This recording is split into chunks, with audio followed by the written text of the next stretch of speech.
恒大汽车43.7万平米土地被收回，闲置背后是新能源赛道的冰火两重天。7月9日，广州南沙区一则闲置土地认定书将恒大汽车再次推上风口。43.7万平方米工业用地因闲置超2年被认定为闲置土地，且因企业原因将被无偿收回。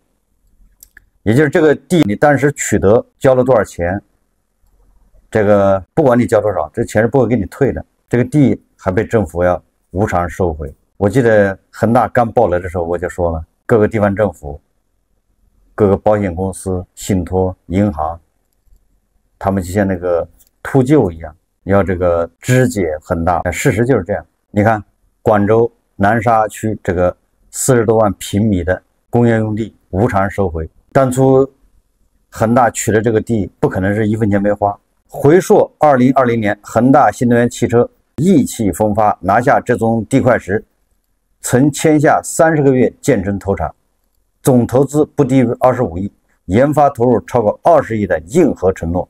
如今承诺成空，地块闲置从2021年延续至今，连隔壁先行建成的生产基地也始终未投产。一边是5.9亿拿地的魄力，一边是未找到战略投资者，现金仅够维持基本运营的窘迫。恒大汽车自4月起停牌至今，新能源汽车市场的韩东黎曾经的野心，如今与困境形成刺眼对比。这个当年是5.9亿拿的地，现在人家无偿收回5.9亿，就做了贡献，打了水漂。我们再看万达，财经网报道，他转的界面新闻的这个报道说，万达商管及其法定代表人被限销，也就成了老赖，曾出售旗下48座万达广场。7月10日消息，天眼查 APP 显示，近日因未按执行通知书指定的期间履行生效法律文书确定的给付义务，大连万达商业管理集团有限公司及其法定代表人张春远被限制高消费，涉及建设工程施工合同纠纷案件。案件流程信息显示，该公司因有履行能力而拒不履行生效法律文书确定义务，被天津市蓟州区人民法院列为失信被执行人，履行情况为全部未履行。今年6月，万达商管因此案被执行157万元，说明万达资金窘迫到什么程度啊？捉襟见肘。当年那个豪情，对吧？一个小目标就是1个亿，现在157万就成老赖了都。俗话说，1分钱难倒英雄汉了。据天眼查 APP 显示，截至目前，万达商管被执行共计26次，被执行总金额超过4.56亿元。其实也就5个小目标就把王老板给难住了。5个小目标，万达商管面临较大的经营压力和债务压力。万达商管2024年前3季度净利润98亿元，较上年同期110亿有所减少。或许是为了缓解资金压力，此前万达商管出售了旗下超40家万达广场，卖了40家也没能缓解它的资金压力，这就是答案。今天沪市还有港股的房地产股突然就抽风，纷纷涨停。中国地产股出现了近9个月以来最大涨幅。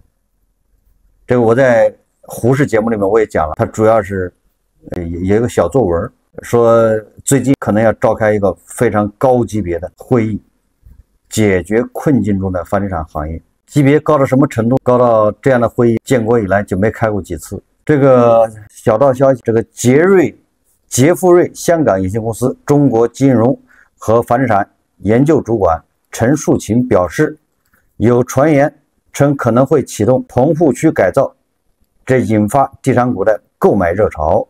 但陈树琴表示，这不太可能，因为政府没有足够的财政资金来支持此类努力。想法是好的，是没有钱。我在这里再重申一下，关于房地产，首先一个不是开个什么会就能解决，这是第一个啊。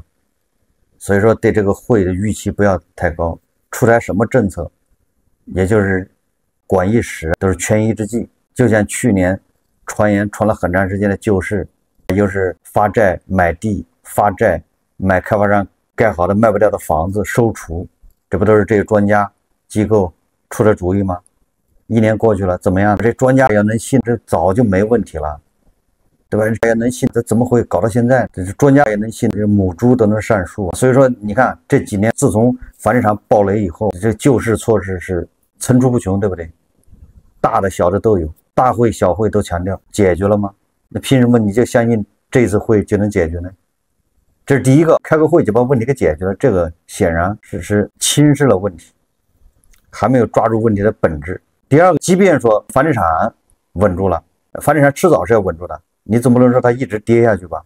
总有一天房地产会稳住。但是房地产稳住和房企能不能活下来，这不是两件事吗？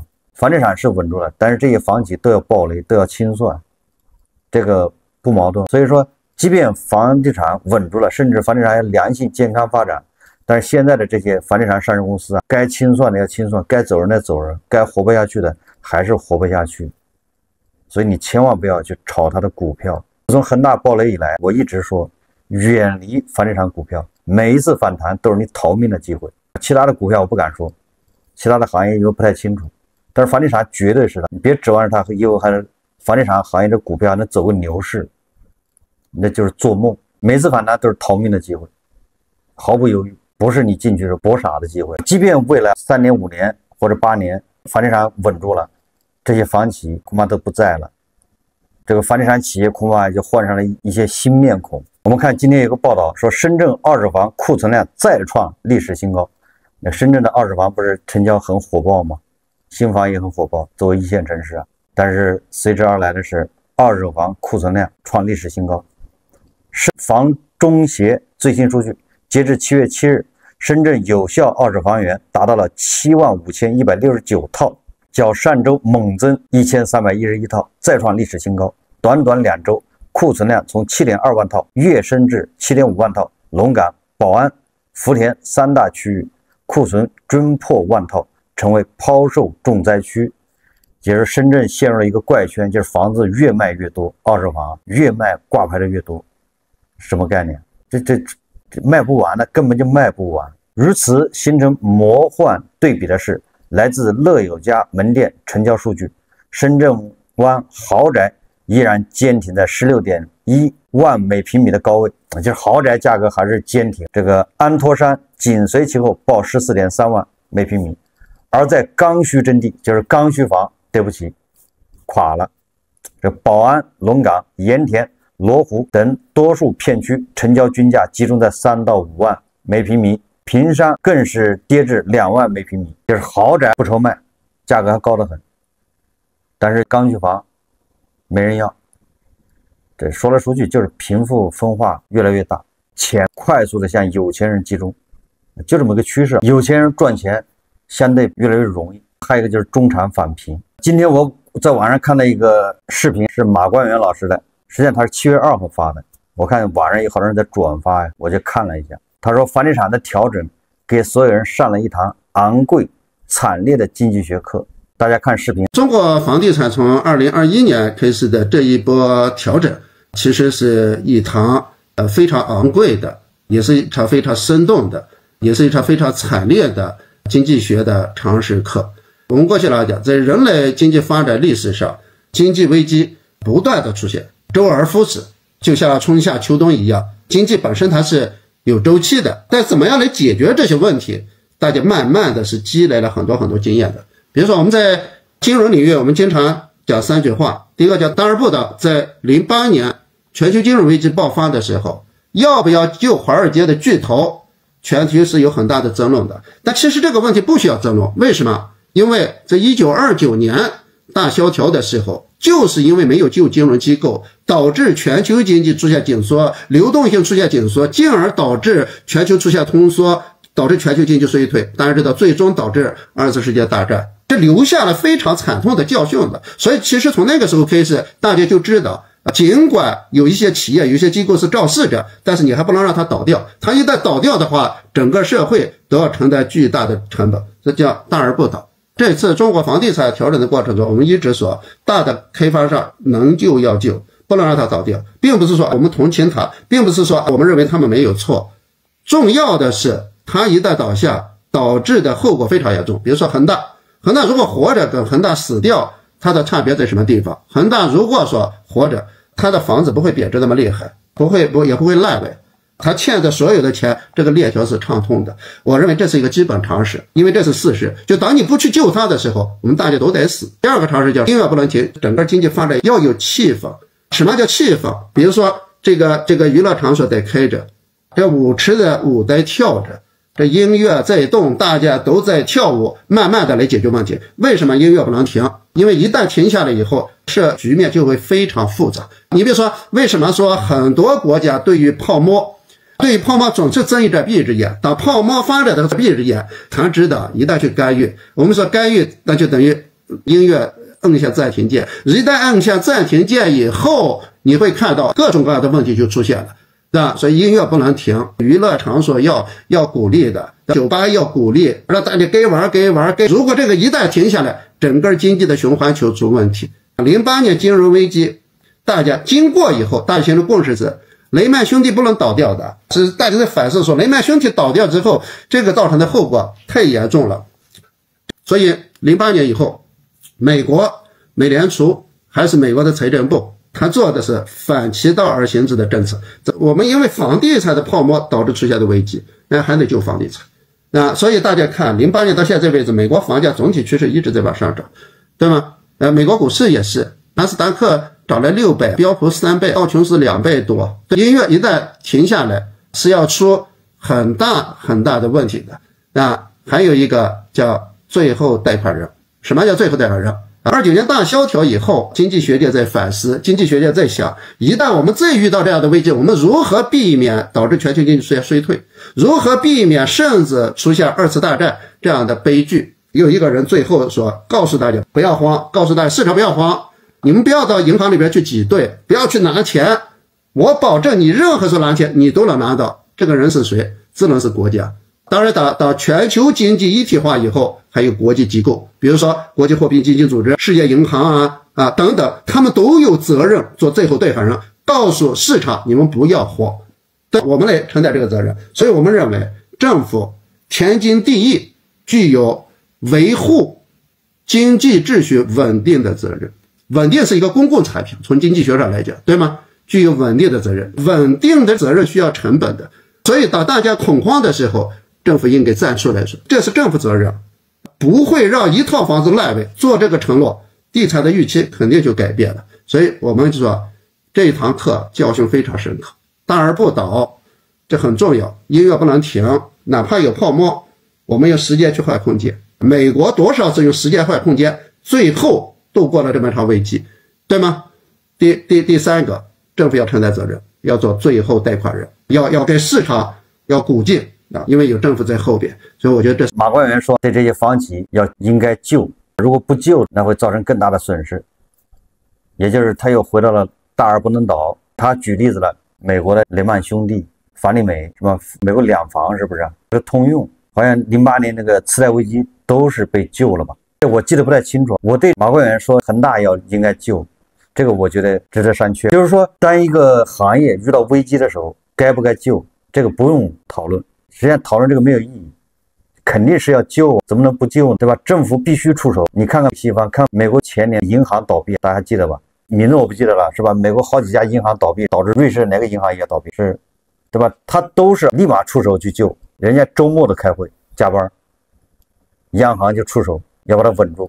如果要不救，会产生连锁反应，导致系统性金融风险。所以你说要救这个没毛病，肯定是要救，但是怎么救，该不该救？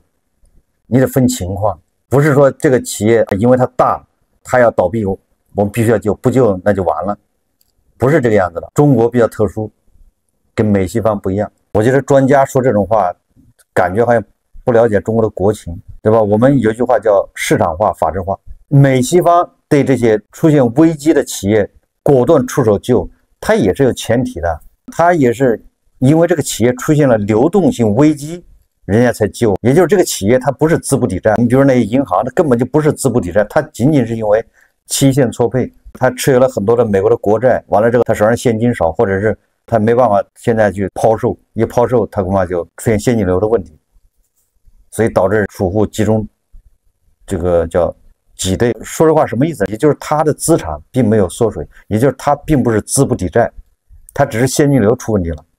那政府马上就救。你看看这几次，去年美国还有瑞士救的那些银行都是这个问题。你不能看到说美西方政府对这些出现危机的企业马上果断出手救，那就是好不加甄别，所有的企业只要有危险都赶紧救，那是美西方人家有完善的这种制度。你在中国，你只要形成一个印象，说企业要倒霉，企业不行了，政府肯定救，那企业就把政府给玩死。每个企业都会这么玩，把企业钱掏空了甩给政府，反正你要救的。就我们缺少道德这个约束，你让小孩吃的糕点里面都能加什么涂料这个原料，你还指望民营经济里面他不做手脚啊？恒大暴雷，他为什么暴雷？他已经不仅仅是资金链断裂，他把那些钱不知道甩哪去了，8个缸7个盖子的耍钱，很多都被他挪到海外去了，通过他合理合法的手段分红拿走了，高管贪污了，这个在海外的不行的，对不？在国外你要这么干叫坐牢，但是在中国谁能管他？不出事没人管他。恒大形成了这么大的一个窟窿，不全是因为它的资产贬值导致的，它确实很多跑冒滴漏，合理合法把企业掏空。所以你看许家印跟他老婆离婚，他老婆还能离婚之后2024年还是哪一年，恒大暴雷2年以后，他能在英国花多少亿买房子？你说这样的企业能救吗？这专家就对中国一点都不了解。所以这中国的问题就是这些专家瞎出主意。在中国，这个企业一旦出问题要救，都是国企、央企，那他没办法，他必须救。但那个前提也是救完之后要追究责任人，你的责任，你有没有跑冒滴漏，你有没有挥霍，你是仅仅是因为决策失误，还是你在这里贪污腐败，在这里搞利益输送，搞权钱交易？比如万科他就要救，为什么？他现在已经是国企了，大股东是深圳国资委、深圳地铁，他不救怎么办？他就要救，救完之后他就要追责，不追责光救那是不行的，对吧？该抓人还要抓人，你怎么把万科就搞成这样了？所以说救当然要救，那就得看这个企业到底什么原因导致的。如果它仅仅是因为现金流困难，它资质资产都非常不错，这个仅仅是给他输血或者找一个更大的股东把他拖住，这个那肯定是要救。但是他已经明显资不抵债了，你怎么救？让大头就来给他补窟窿是吗？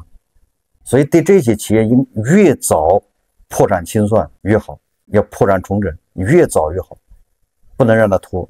我们在经济这块没有一个完善的监督，没有完善的一个比如说篱笆。